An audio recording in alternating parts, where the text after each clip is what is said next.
ॐ वाणीं गणपतिं वन्दे व्यासं व्यासात्मजं तथा श्रीराधिका माधवौ वन्दे सदानुग्रहतत्परौ श्रीमदंससमारम्भां शनकादिकमध्यमाम् अस्मदाचार्यपर्यन्तां वन्दे गुरुपरम्पराम्। आदरणीय भक्त सज्जनवृन्द, जय श्री राधे, जय श्री कृष्ण। आउनुहोस् आजको सत्सङ्गलाई हामी प्रारम्भ गरौँ। भगवान श्री कृष्णले उद्धवजीलाई भिक्षु गीतको माध्यमले पूर्व प्रसङ्गमा मिठो सत्सङ्ग श्रवण गराउनुभयो। वास्तवमा दुःख सुखको कारण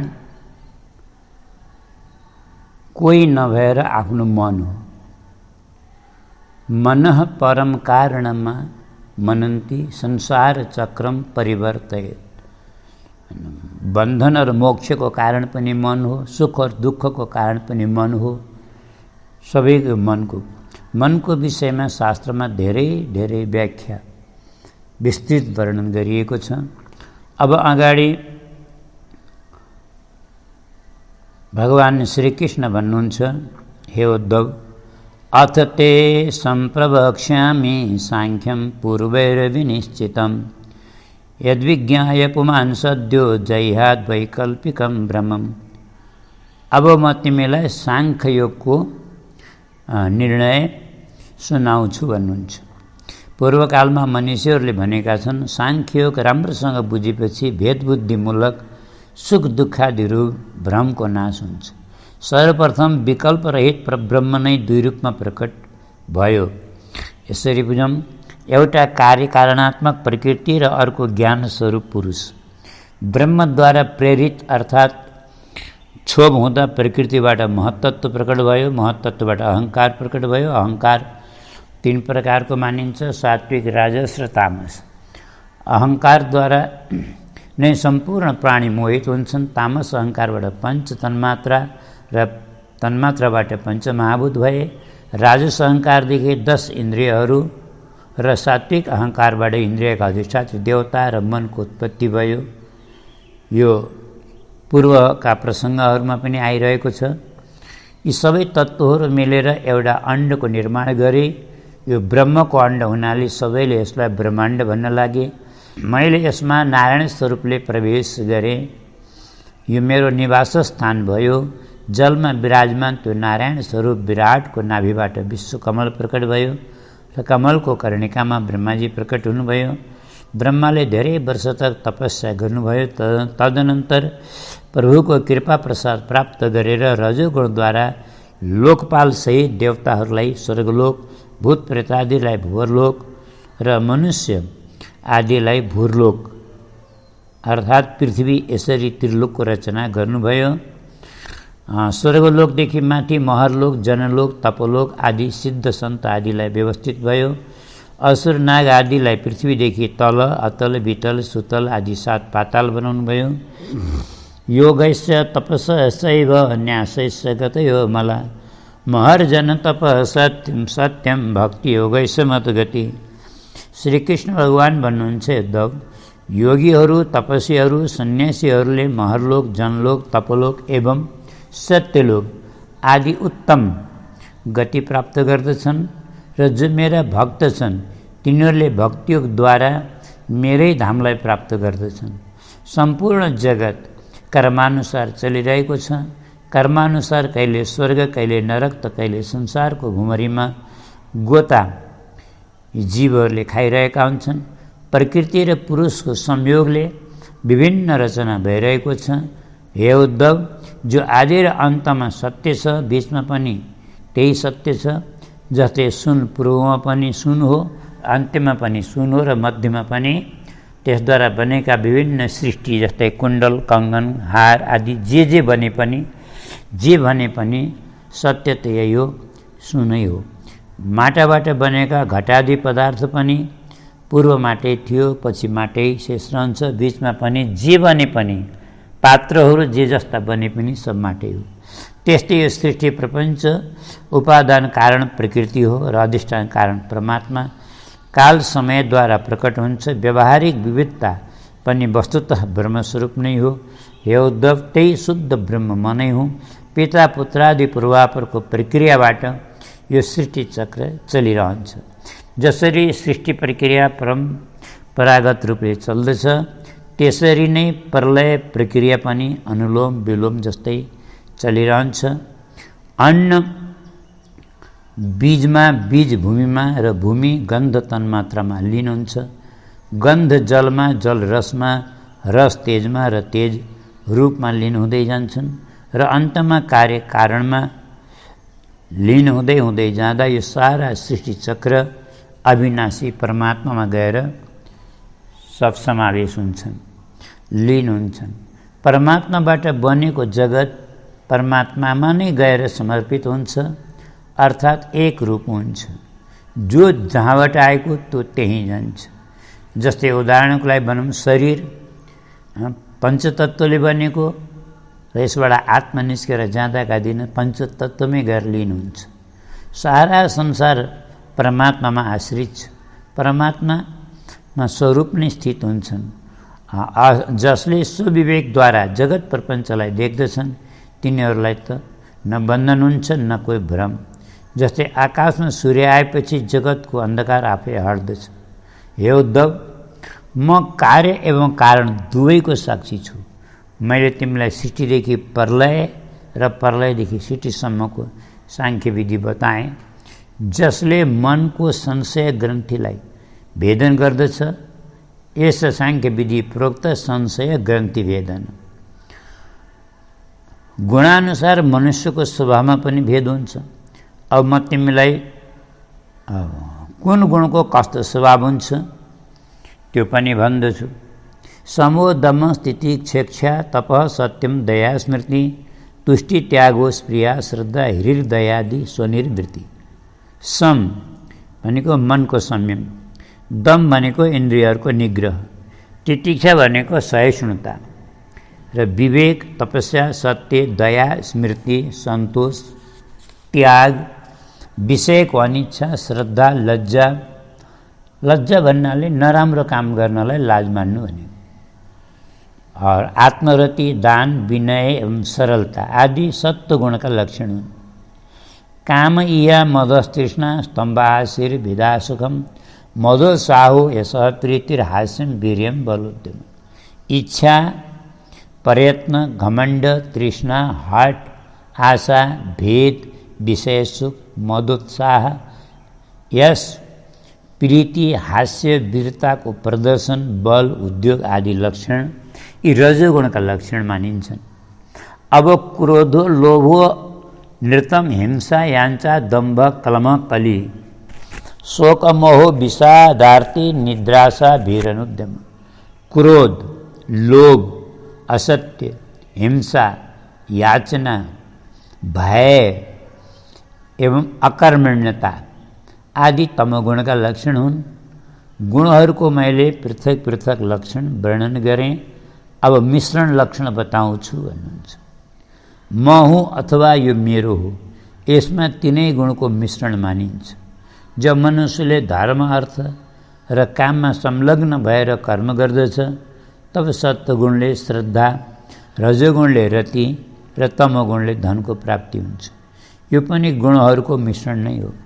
जुन समयमा मनुष्यले श्रद्धापूर्वक सकाम कर्म गर्दछ, गृहस्थाश्रममा एवं स्वधर्माचरणमा विशेष प्रीति राख्दछ, त्यस समयमा पनि गुणको मिश्रण नै मान्नुपर्छ। मनुष्य निष्काम भएर जो नित्य नैमित्तिक कर्मद्वारा मेरो आराधना गर्दछ तब उसलाई सत्वगुणी नै मान्नुपर्दछ। जसले सकाम भावले आफ्नो कर्मद्वारा मेरो भजन पूजन गर्दछ त्यसलाई रजोगुणी मान्नुपर्दछ। र जसले अर्काको अनिष्ट गर्न मेरो भजन गर्दछ, अर्थात् मान्छेले अर्काको अमङ्गल गर्न पनि धर्म गर्छ, त्यसलाई तमोगुणी सम्झनुपर्छ। सत्व रज तमोगुणको कारण चित्त हो। तिनीसँग मेरो केही सम्बन्ध छैन। यिनै गुणका कारणले जीवात्माको देह गेह अथवा धनादिमा आसक्त भएर बन्धन हुन्छ। सत्वगुण प्रकाश निर्मल र शान्त हुन्छ। रजोगुण र तमलाई जितेर जब सत्वगुण बढ्दछ तब मनुष्य धर्म सुख र ज्ञानको पात्र बन्दछ। रजोगुण भेद बुद्धिको कारण हुन्छ। यसको स्वभाव आसक्ति र प्रवृत्तिपरक हुन्छ।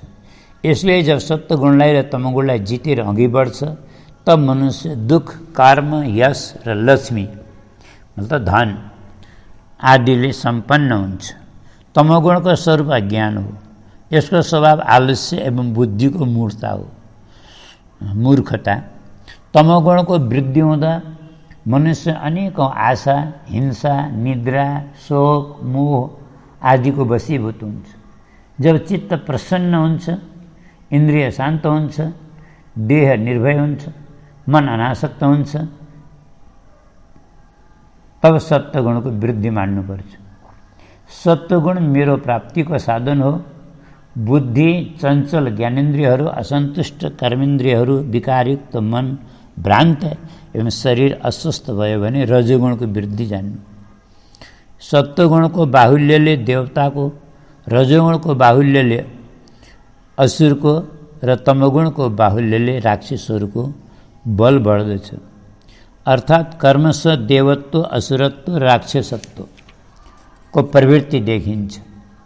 भने एउटै मनुष्य सम्झौँ जो सत्वगुणमा हुन्छ त उहाँ देवत्व हुन्छ, रजोगुणमा हुन्छ असुरत्व हुन्छ, तमोगुणमा हुन्छ राक्षसत्व। माने त्यसको प्रवृत्ति स्वभाव त्यस्तो हुन्छ। जागृत अवस्था सत्वगुणको, स्वप्न अवस्था रजोगुणको र सुसुप्ति अवस्था तमोगुणको प्रतीक हो। सत्वगुणले ऊर्ध्वगति, तमोगुणले अधोगति, रजोगुणले संसारकै प्रवृत्ति अर्थात् मनुष्यादि योनिकै प्राप्ति हुन्छ। जो त्रिगुणातीत र मेरो परायण हुन्छ उसले उत्तम गति अर्थात् मेरै प्राप्ति गर्दछ। निष्काम भाव सात्विक हो, सकाम भाव राजसिक हो, देखावा पाखण्ड आदि तामसिक हो। वनमा वास सात्विक हो अथवा तीर्थमा धाममा गाउँमा राजसिक हो, जुवा आदिमा तामसिक हो। र भगवान भन्नुहुन्छ मेरो निज धाममा मन्दिरमा आदि निर्गुण हो निवास। सात्विक कारको सङ्गी रागान्धो राजस स्मृत तामस स्मृति विभ्रष्टो निर्गुणो मदपाश्रय। अनासक्त भावले कर्म गर्नेवाला सात्विक हो, रागान्ध भावले कर्म गर्नेवाला राजसिक हो, पूर्वापर भावको विचार नै नगरी कर्म गर्नेवाला तामसिक हो। एवं मेरो शरणमा रहेर निरहङ्कार भावले कर्म गर्नेवाला निर्गुण कर्ता मानिन्छ। आध्यात्मिक श्रद्धा सात्विक हो, कर्म श्रद्धा राजसिक हो, अधर्ममा श्रद्धा तामसिक हो र मेरो सेवामा जो श्रद्धा हुन्छ त्यो निर्गुण श्रद्धा उत्तम श्रद्धा मानिन्छ।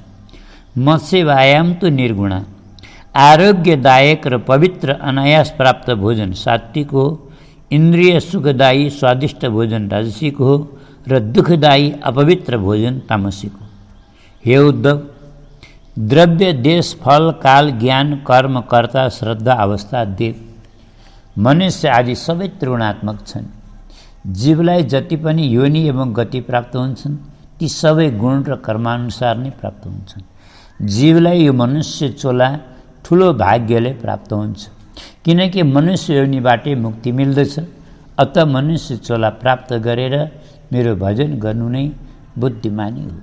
बुद्धिमान मनुष्यले सावधान भएर रजोगुणलाई र तमोगुणलाई जितेर मेरो चरणाश्रित शरणापन्न भएर संसारबाट अनासक्त भई निरन्तर मेरो भजन गरेर संसारबाट मुक्ति प्राप्त गर्नु नै जीवनको वास्तविक लक्ष्य हो।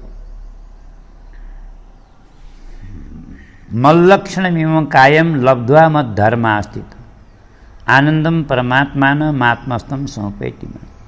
मनुष्यको शरीर भगवान भन्नुहुन्छ प्रभु प्राप्तिको मुख्य साधन हो। मनुष्य शरीर प्राप्त गरेर जसले भागवत धर्ममा परमाश्रित भएर प्रेमपूर्वक मेरो भक्ति भजन गर्दछ उसले आफ्नो अन्तर्यामी आत्मस्थ म परमात्मालाई सहजै प्राप्त गर्दछ। संसारका सबै जीव त्रिगुणात्मक छन्। ज्ञाननिष्ठाद्वारा तिनीबाट मुक्ति प्राप्त गर्न सकिन्छ। केवल उदर पोषण र विषय सेवनमा आसक्त भएका असज्जनहरूको सङ्गतबाट विवेकी पुरुष बच्नुपर्छ, अन्यथा अन्धाको आश्रय लिनेवाला अन्धाको जस्तै दुर्दशा हुन सक्छ। पूर्वकालमा पुरुरवा नामका एउटा परम प्रतापी यशस्वी राजा थिए। तिनी उर्वशीका विरहमा व्याकुल भएर पागल जस्तै हा प्रिय, हे उर्वशी, हे निष्ठुरी, मलाई छोडेर नजाऊ भन्दै विलाप गर्दै विचरण गर्न लागे। उर्वशीले उनको चित्त आकृष्ट गरेकी थिइन्। उनी अतृप्त थिए, विषयको सेवनमा यति डुबेका थिए कि उनलाई दिनरात आए गएको थाहा नै भएन। पछि होसमा आएर उनले आफ्नो गाथा गाए। अहो मेरो मूर्खता हेर्नु त, काम वासनाले मेरो चित्तलाई कति कलुषित गरिदियो। उर्वशीमा आसक्त भएर मैले जीवनको अमूल्य समय व्यर्थमा नष्ट गरेँ। वासनामा अस्तव्यस्त भएर मैले न सूर्य उदाएको देखेँ न अस्ताएको। धिक्कार छ मलाई, जो कि एउटी स्त्रीको माया मोहले म एउटा चक्रवर्ती सम्राटलाई क्रीडा मृग बनायो। सम्पूर्ण प्रजालाई मर्यादामा अनुशासनमा राख्नेवाला एउटा सम्राटलाई तृणवत त्यागेर जान लागेकी एउटी स्त्री अथवा उर्वशीका पछि पछि पागल जस्तो भएर अनावरण चरण नाङ्गै रुँदै विलाप गर्दै हिँड्न लागे। यस्तो पनि मनुष्यको कोही जीवन हो? गधाले जस्तै दुत्कार र दुलत्ती सहँदै रुँदै पछि पछि म धेरै हिँडिरहेँ। किम विद्या किम तपसा किम त्यागेन श्रुतेन वा किम विवेक्तेन मौनेन स्थिरविरेश मनोहृतम। उसले आफ्नो अनुभव बताया संसारलाई, संसारका प्राणीलाई। जसको मन स्त्रीका बसमा लिप्त भएको छ, उसले पढेको विद्या, उसले गरेको तपस्या, उसको त्याग, उसको शास्त्राभ्यास, उसको एकान्त सेवन, उसको मौन व्रत, यी सबै साधन व्यर्थ हुन्छन्। मलाई आफ्नै हित र अहितको ज्ञान छैन र म पनि चक्रवर्ती सम्राट हुँ भन्दै ज्ञान मानको घमण्ड गर्ने म मूर्खलाई धिक्कार छ। गोरु र गधा जस्तै स्त्रीले गरेको तिरस्कार सहँदै तिनीका पछि लाग्ने म जस्तो मूर्ख को होला? यतिका वर्ष उर्वशीका पछि लाग्ने पनि लागेर पनि मेरो वासना तृप्त भएन। इन्द्रियातीत अन्तर्यामी परमात्मालाई मैले भुलेँ। अत यो भुँवरीबाट मलाई कसले बचाउला? यो शरीर माता पिताको हो कि पत्नीको हो? यसको स्वामी अग्नि हुन् कि स्याल गिद्ध हुन्? यसलाई आफ्नो भन्नु कि पराया? निर्णय गर्नु नै गाह्रो छ। मलमूत्रको भण्डार यो अपवित्र शरीरको 3 परिणाम छन्। कसैले जलाइदिए खरानी, गाडिदिए किरा, स्याल गिद्धले लुछे विष्टा। यस्तो देहमा आसक्त भएर अनेकौं उदाहरण दिएर सुन्दरताको मान्छेले कल्पना गर्दछ। आफ्नो कल्याण चाहने मनुष्यले विषय र विषयहरूको सङ्गत कहिल्यै पनि नगर्नु, किनकि विषय र इन्द्रियहरूको संयोगले नै मनमा विकार आउँछ। तस्मात् सङ्गो न कर्तव्य स्त्रीषु त्रैणेषु चेन्द्रियै विदुषं चापविश्रब्द षड्वर्ग किमु मादृशम्। साधक पुरुषले स्त्री लम्पटहरूको र स्त्रीहरूको कहिल्यै सङ्गत नगर्नु, किनकि हामी जस्ता संसारीको त कुरै छोडौँ, मह्यो भन्ने विद्वानहरूको पनि मन र इन्द्रियहरूको विश्वास हुँदैन। यसरी पूर्ववाले मनको व्यथा प्रकट गरेर यति ठुलो आफ्नो जीवनको अनुभव यो ज्ञान दिएर संसारलाई विरक्त भई उर्वशीको लोक त्यागेर हृदयमा मेरो साक्षात्कारको अनुभव गर्दै शान्त भावमा स्थित भए। अत बुद्धिमान र विवेकी पुरुषको कर्तव्य हो परमात्माबाट विमुख गर्ने कुसङ्ग त्याग गरेर सन्त भक्तको सङ्ग गर्नु, जसका अमृतमय वाणी सुनेर मन अनासक्त हुँदै प्रभुमा लागोस्। सन्त महात्माहरूका समाजमा प्रभुका कथा वार्ताको चर्चा भइरहन्छ, जसलाई श्रवण गरेर मनुष्यका पापताप सन्ताप आदि सबै नाश भएर प्रभुमा विशुद्ध अनुरागात्मिका प्रेम लक्षणा भक्तिको उदय हुन्छ र जीवन धन्य धन्य हुन्छ, किनकि परमात्माको दर्शन गर्ने दृष्टि सन्तहरूद्वारा नै प्राप्त हुन्छ। सन्तो दिशन्ति चक्षुंसी, अर्थात् सन्तहरूले हामीलाई वास्तविक दृष्टि, सत र असतको दर्शन गर्ने दृष्टि, भगवानको दर्शन गर्ने दृष्टि, आत्मा परमात्माको यथार्थ दर्शन गर्ने दृष्टि सन्त महात्माहरूले नै दिन्छन्। उद्धवजी भन्नुहुन्छ, हे नाथ, हे प्रभु, जुन क्रियायोगद्वारा हजुरको सेवा पूजा आराधना हुन्छ, कृपा गरेर मलाई त्यो सुनाउनुहोस्। नारद, भगवान व्यास, बृहस्पति आदि ऋषिहरू क्रियायोगद्वारा हजुरको आराधना गर्नाले नै मनुष्यको परम कल्याण हुन्छ भन्दछन्। हजुरकै मुखारबिन्दबाट निश्रित यो क्रियायोगको ब्रह्माजीले भृगु आदि महर्षिहरूलाई र भगवान शङ्करले आफ्नी अर्धाङ्गिनी पार्वती मातालाई सुनाउनु भएको थियो। हे जगदीश्वर प्रभु, हजुर ईश्वरका पनि ईश्वर हुनुहुन्छ। प्राणी मात्रको कल्याण गर्ने क्रियायोग मलाई वर्णन गरेर सुनाउनुहोस्। भगवान भन्नुहुन्छ, हे उद्धव, कर्मकाण्डको पारावार नै छैन। म सूक्ष्म रूपले वर्णन गर्दछु। वैदिक तान्त्रिको मिश्र इतिमे त्रिविधो मख त्रयाणाम मिप्सिते नैव विधिना माम समर्चयेत्। 3 प्रकारले मेरो पूजा हुन्छ। एउटा वैदिक विधिले, दोस्रो तान्त्रिक विधिले र तेस्रो मिश्रित विधिले। आफूलाई जो अनुकूल हुन्छ त्यही विधिले मेरो पूजा गर्नु अथवा योग्यता अनुसार मेरो सेवा गर्नु। प्रथम शास्त्रोक्त विधिले द्विजत्व प्राप्त गर्नु, त्यसपछि श्रद्धा भक्ति साथ मेरो आराधना गर्नु। आफ्नो श्रद्धानुसार मेरो पूजा मूर्तिमा, वेदीमा, अग्निमा, सूर्यमा, जलमा, हृदयमा अथवा ब्राह्मणमा जहाँ गर्दा पनि हुन्छ। प्रातः स्व स्नान आदिबाट निवृत्त भएर सन्ध्योपासना आदि नित्य कर्म गर्नुपर्छ। तदनन्तर भवबन्धनबाट मुक्ति प्राप्त गर्न वैदिक अथवा तान्त्रिक विधिले मेरो पूजा आराधना गर्नुपर्छ। शैली दारुमयी लौही लेप्या लेख्या च सैकती मनोमयी मणिमयी प्रतिमाष्ट विधास्मृता। पत्थरको, काठको, धातुको, माटाको, चन्दनादि रङरोगनको, चित्र आदिको, बालुवाको, मनोमयी अथवा मणिमयी, यसरी 8 प्रकारका मूर्तिमा मेरो पूजा जहाँ गर्दा पनि हुन्छ।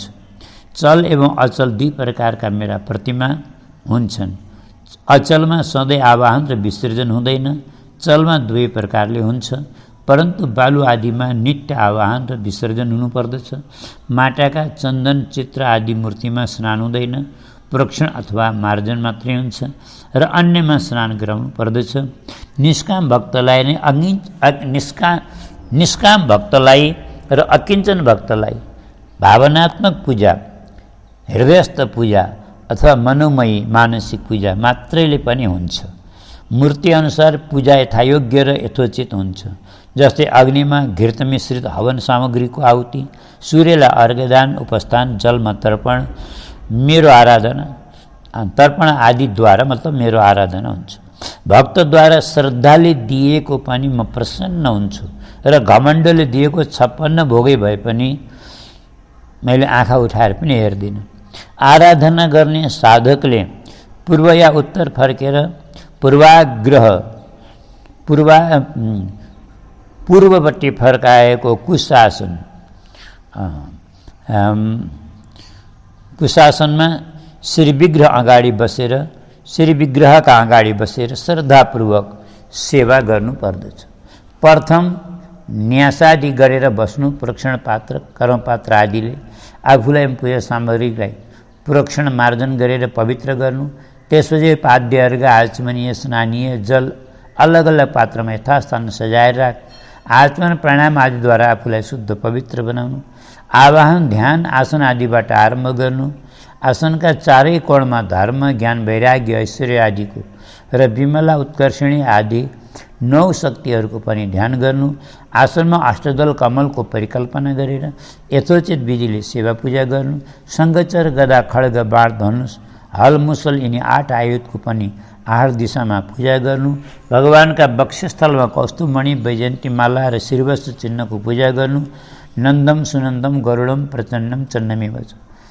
अर्थात् नन्द सुनन्दादि 8 पार्षदलाई 8 दिशामा पूजा गर्नु र गरुडजीलाई अगाडि, दुर्गा विनायक व्यास एवं विश्वक्सेनलाई 4 कोणमा स्थापना गर्नु, गुरुलाई बायाँतर्फ र इन्द्रादि लोकपाल दिक्पाल आदिलाई यथास्थान सम्मान गरेर क्रमशः सबैको पूजा गर्नु, चन्दन खस कपुर केसर आदि पवित्र वस्तु सकिन्छ भने प्रतिदिन प्रयोग गर्नु, गङ्गाजल गुलाब जल मिश्रित सुवासित जलले पञ्चामृत आदिले स्नान गराउनु, वस्त्र यज्ञोपवीत आभूषण तुलसी पत्र फुलमाला चन्दन अक्षता सुगन्ध इत्यादि धूपदीप नैवेद्य घृत पुडा लड्डु हलुवा दही दाल विधि जे जस्तो सकिन्छ भगवानलाई अर्पण गर्नु, ऋतुफल श्रीफल दर्पण दक्षिणा आदि सम्भव भए वाद्यवादन भजन नृत्य गीत नृत्य आदि पनि प्रस्तुत गर्नु, अन्यादि गीत नृत्य आदि मतपर भने थार